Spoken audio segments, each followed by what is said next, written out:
Ju njohim me përmbledhjen javore të lajmeve. Kjo është Radio 7.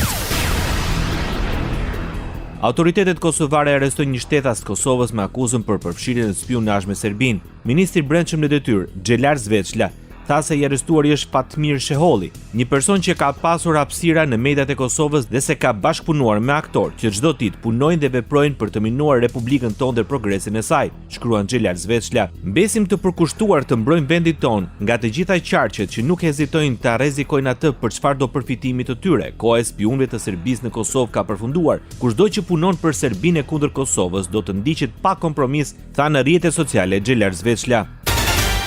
Kosova pajiset me mira dron kamikaz Skydagger. Kryeministri njoftoi mbërritjen në aeroportin ndërkombëtar Adem Jashari të mira dronëve luftarak. Sipas Albin Kurtit, ky kontingjent do të forcojë kapacitetet e forcës së sigurisë së bashku me dronët TB2 Bayraktar dhe fluturaket pume duke bërë ushtrin më të madh të pajisur me teknologji dhe taktikat e luftës moderne. Sipas qeverisë, kontrata për këtë dron u nënshkrua në dhjetor të vitit kaluar me kompaninë turke Baykar. Zyrtarishtuese dronët janë të tipit ready to fly dhe janë të pajisur me mjete shpërthyese për të goditur objektivat lëvizëse dhe statike të armikut. Generali turk Oskan Ultash rimerr drejtimin e KFOR-it në Kosovë dhe takohet me presidenten dhe kryeministrin. Vjosa Osmani theksoi gjatë takimit mërkurën me komandantin e ri të misionit paqërues të NATO se vendi i saj po përballet me kërcënime me dron nga Serbia. Duke diskutuar për zhvillimet në fushën e sigurisë dhe kërcënimet që vijnë nga Beogradi përfshir ato me fokus të veçantë tek shërbimi i dronëve, presidenti potencoi rëndësinë e koordinimit dhe bashkëpunimit të KFOR-it me institucionet e sigurisë me qëllim të parandalimit të taktikave destabilizuese të Serbisë, thuhet në njoftim. Ndërsa në takimin me kryeministrin Albin Kurti në komunikatën në zyrës së shtypit të shefi i qeverisë thuhet se kryeministri theksoi gatishmërinë për bashkëpunim të ngushtë me KFOR-in në ruajtjen e paqes dhe sigurisë në të gjithë territorin e vendit. Shtetet e Bashkuara nisën të njëjtën zbatimet e sanksioneve kundër industrisë së naftës së Serbisë, kompania më e madhe energjetike në vend, për shkak të pronësisë së saj me shumicë nga Rusia. Sipas radio-televizionit të Serbisë, masat amerikane kanë hyrë në fuqi mëngjesin e së njëjtës pasi zbatimi i tyre ishte shtyrë disa herë që nga janari. SBA futi nisin në listën e sanksioneve për shkak të kontrollit nga kompania ruse Gazprom Neft me qëllim të ndalimit të përdorimit të ardhurave energjetike për financimin e luftës në Ukrainë. Presidentja e Kosovës akuzoi presidentin e Serbisë Aleksandar Vučić se tentoi të prish samitin e Brdo-Brionit mbajtur në Durrës duke u drejtuar me arrogancë e fyrje. Në një prononcim për mediat pas takimit, Vjosa Osmani nënvizoi se për çdo propagandë që Vučići synonte të prezantonte përpara pjesëmarrësve ne si Republikë e Kosovës kishim argumente tona të fuqishme, argumente në anën së drejtës që janë fuqizuar dhe mbështetur nga e drejta ndërkombëtare nëpërmjet vendimeve të gjykatës ndërkombëtare të drejtësisë. Osmani tha se Kosova është për bashkëpunim rajonal, por se do ta mbrojë interesin shtetëror, sovranitetin dhe integritetin territorial. Dhe edhe pse Vučići kishte ankesa për paktin ton, për marrëveshjen e përbashkët Kosovë-Shqipëri-Kroaci në fushën e mbrojtjes, ai mori rikonfirmimin ton të përbashkët që kjo shënon një bashkëpunim që ka për qëllim mbrojtjen ton dhe përgjigjja ime ishte që në tërë historinë e ekzistencës tonë si komb ne asnjëherë nuk e kemi sulmuar askënd, asnjëherë nuk e kemi pushtuar askënd, mirë po gjithnjë e kemi mbrojtur dhe do të vazhdojmë ta mbrojmë vetveten dhe integritetin ton territorial. Presidenti i Serbisë, ndërsa nënvizoi disa prej mosmarrëveshjeve që pati me presidenten Osmani gjatë samitit, apeloi se rruga europiane është një rrugë strategjike për rajonin. Këtu nuk ka vende, përdoren vetëm emra, kështu që kjo është diçka që është një trashëgimi e mirë e këtij procesi. Kemi pak qasje të përbashkëta për zgjidhjen e problemeve në Ballkanin Perëndimor, tha nga Durrësi Aleksandar Vučić në një deklaratë për gazetarët. Së bashku drejt Bashkimit Evropian është tema e takimit ndërmjet presidentit të Shqipërisë Bajram Begaj me homologun e tij nga rajoni në kuadër të samitit të Brdo-Brionit që zhvillohet në Durrës. Në qendër është plani i rritjes i Bashkimit Evropian, një paketë financiare prej 6 miliardë eurosh për periudhën 2024-2027. Përmes saj synohet nxitja e zhvillimit ekonomik dhe përshpejtimin e integrimit të vendeve të rajonit në tregun e përbashkët evropian. Begaj është shoqëruar nga presidenti i Slovenisë Nataša Musar dhe presidenti i Kroacisë Zoran Milanović, dy prej nismëtarëve të samitit, priten liderët nga Ballkani Perëndimor. Shqipëria mbështet dialogun rajonal me fokus bashkëpunimin dhe procesin e integrimit evropian. Vlerësojmë progresin e arritur në këto drejtime. Për ne, bashkëpunimi rajonal mbetet instrumenti kryesor i integrimit të rajonit të Bashkimit Evropian dhe duhet të vazhdojmë të shkëmbejmë eksperiencat dhe njohuritë tona për të pasur rezultate akoma më të prekshme nga ky proces i Brdo-Brionit. Në të marrin pjesë presidenti i Kosovës Vjosa Osmani, presidenti i Serbisë Aleksandar Vučić, presidenti i Malit të Zi Jakov Milatović, antarët e presidencës së Bosnjës dhe Hercegovinës, si dhe presidenti i Maqedonisë së Veriut Gordana Silenovska-Davkova. Kryeministri i detyrë i Kosovës Albin Kurti akuzon presidentin serb për ndërhyrjen në procesin e zgjedhjeve vendore të 12 tetorit. Reagimi erdhi pasi Aleksandar Vučić premtoi 400 vende pune për serbët në Kosovë.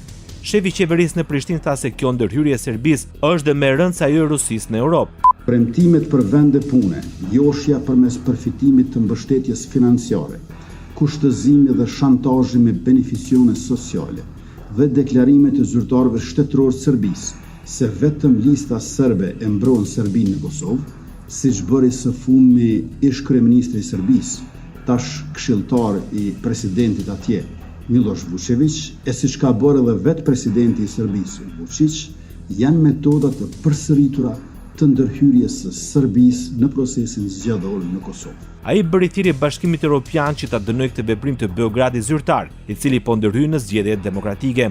I bëjmë thirrje Bashkimit Evropian që ta dënojë ndërhyrjen e Beogradit zyrtar në zgjedhje demokratike në Kosovë dhe të sanksionojë Serbinë, shtet ky kandidat për antarësim në Bashkimin Evropian, për veprimet të cilat bien ndesh me parimet e fqinjësisë së mirë dhe shkelin marrëveshjen bazë të Brukselit. Ministria për Europën dhe Punët e Jashtme e Shqipërisë shpreh keqardhjen e thellë për deklaratën e Ministrisë së Jashtme të Republikës së Serbisë të datës 4 tetor 2025. Është për të ardhur keq që deklarata e Ministrisë së Jashtme të Serbisë mbështetet ende mbi një raport tashmë të diskredituar të dikmartit, kur faktet e hetuara nga autoritetet vendase dhe ndërkombëtare kanë dëshmuar qartë se pretendimet e ngritura aty janë një fabrikim i pastër, pa asnjë provë faktike, thuhet në reagimin e Ministrisë së Punëve të Jashtme të Shqipërisë. Ministria nënvizon se çdo përpjekje për të përmbysur të vërtetën dhe për të ndëruar rolet e viktimës me të agresorit është e papranueshme dhe bie ndesh me çdo frym të paqes dhe pajtimit që rajoni ynë kërkon dhe meriton. Në deklaratën që mban datën 4 tetor, Ministria e Punëve të Jashtme e Serbisë flet për persekutim sistematik të serbëve në Kosovë dhe MTI dhe spastrime etnike të vazhdueshme prej dekadash. Në deklaratë përmendet gjithashtu raporti i vitit 2011 i Këshillit të Evropës i hartuar nga Dick Marty, për cilin Beogradi pretendon se përmban dëshmi konkrete për rëmbime, trajtimesh njerëzore ndaj serbëve gjatë dhe pas luftës së vitit 1999, si dhe akuza për trafik organesh në Shqipëri. Ministria e Punëve të Brendshme e Serbisë arreston në parkun e pionerëve në Beograd 2 shtetas të Bosnjës dhe Hercegovinës pa vendbanim të regjistruar në territorin e Serbisë. Sipas njoftimit zyrtar të ministrisë, atyre u gjetën një dorez metalike dhe një mbulesë telefoni me simbolet e flamurit kombëtar shqiptar. Ndaj tyre do të ngrihet padi për kundravajtje sipas ligjit për të huaj dhe për kundravajtje sipas ligjit për armët dhe municionet. Në parkun e pionierëve në Beograd, parlamentit të Serbisë, gjenden grupe njerëzish që kanë bllokuar një nga rrugët më të ngarkuara për më shumë se 4 muaj. Bllokimi ka ardhur nga mbështetës së Partisë Përparimtare Serbe në pushtet për t'u kundërvënë protestave antiqeveritare që vazhdojnë në Serbi që nga nëntori i vitit të kaluar. Politik. Gjykata kushtetuese e Kosovës publikoi të mërkurën akt gjykimin e plot lidhur me ankesën e dorëzuar nga lista serbe, partia më e madhe e serbëve në Kosovë, lidhur me konstituimin e kuvendit. Gjykata ka bërë të ditur në vendimin e publikuar ditë më parë se kuvendi nuk është konstituar dhe u ka dhënë 12 ditë afat deputetëve që ta finalizojnë procesin prej ditës së publikimit të plot të vendimit në faqen e saj. Gjykata rikujton se nga dispozita kushtetuese të rregullore të kuvendit dhe praktika gjyqësore e gjykatës nuk rezulton ndonjë detyrim i deputetëve për votimin në blok të nënkretarëve të kuvendit, qofshin ata që pozicionohen nga 3 grupet më të mëdha parlamentare apo nga komunitetet që nuk janë shumicë. Në këtë kontekst, gjykata vlerëson se një procedurë e tillë e votimit mbetet në vullnetin e deputetëve dhe grupeve parlamentare, me kushtin që të realizohet zgjedhja e anëtarëve të kryesisë së kuvendit. Qeveria e Kosovës jep 150 euro në muaj për të paguar faturat e energjisë elektrike gjatë sezonit të dimrit. Miratohet programi për mbrojtjen e konsumatorëve të cënueshëm të energjisë elektrike. Ministri i Detyrës Financave, Punës dhe Transfereve Kuran Murati tha se me kthimin e stinës së dimrit, programi do të riaktivizohet për të ndihmuar familjet që nuk kanë mundësi të përballojnë pagesën e plotë të energjisë elektrike. Pra është programi që subvencionon pjesë apo faturën e plot apo një pjesë të faturës varësisht nga këtë përmbushje e kritereve, të gjitha ato familje që të ardhurat mesatare për anëtar të familjes i kanë më të ulta se 150 euro në muaj. Pra nëse një familje 4 anëtarësh ka më pak se 600 euro në muaj, i bie të kualifikohet për këtë program, pra ku një pjesë e faturës së energjisë elektrike i subvencionohet nga shteti direkt, pra në llogarinë e konsumatorit. Gjatë vitit të kaluar kemi pasur parafërsisht rreth mbi 80.000 familje përfituese, të njëjtat nuk kanë nevojë pra që të riaplikojnë përderisa nuk ka ndryshuar vendbanimi apo ormaci i tyre apo edhe struktura e familjes. Rreth 198 ndërmarrje të vogla dhe të mesme kanë përfituar një fond prej 8.9 milion euro nga qeveria e Kosovës. Fondi u vjet në përdorim ndërmarrjeve të vogla dhe të mesme. I pranishëm në nënshkrimin e marrëveshjes nga Ministria e Industrisë, Ndërmarrësisë dhe Tregtisë, kryeministri i detyrë Albin Kurti vlerësoi se në këtë mënyrë krijohen kushte më të favorshme për bizneset. Qëllimi i kësaj skeme mbështetëse është për zgjerimin e kapaciteteve prodhuese dhe përpunuese në sektorët prioritar industrial dhe rritjen e konkurrueshmërisë së tyre me produkte me vlerë për tregun ndërkombëtar. E dyta është skema e granteve në mbështetje të ndërmarrjeve që operojnë në sektorin e teknologjisë së informacionit dhe komunikimit. Janë 42 ndërmarrje përfituese me vlerë prej 1 milion euro. Përmes kësaj skeme mbështetëse po ndihmojmë ndërmarrjeve që paraqesin propozime për krijimin e produkteve të reja apo zhvillimin dhe përmirësimin e produkteve ekzistuese me fokus në rritjen e mundësive për eksport. Ishte kryeministri i Kosovës Albin Kurti.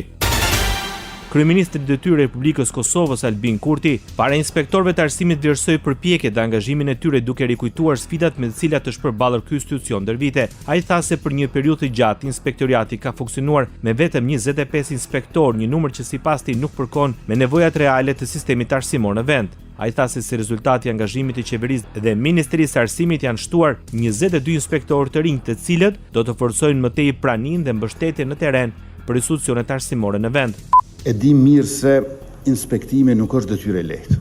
Kërkon profesionalizëm, ndershmëri dhe përgjegjësi. Por në këtë mision fisnik ju nuk jeni vetë. Qeveria do të vazhdoj të mbështes me trajnime cilësore, me përmirësim të kushteve të punës dhe me vlerësimin që e meritoni. Sistemi arsimor dhe përparimi në arsim varet shumë prej institucionit tuaj që ju e përbëni. Ndoqet përmbledhjen javore të lajmeve. Kjo është Radio 7, zëri pozitiv i qytetit.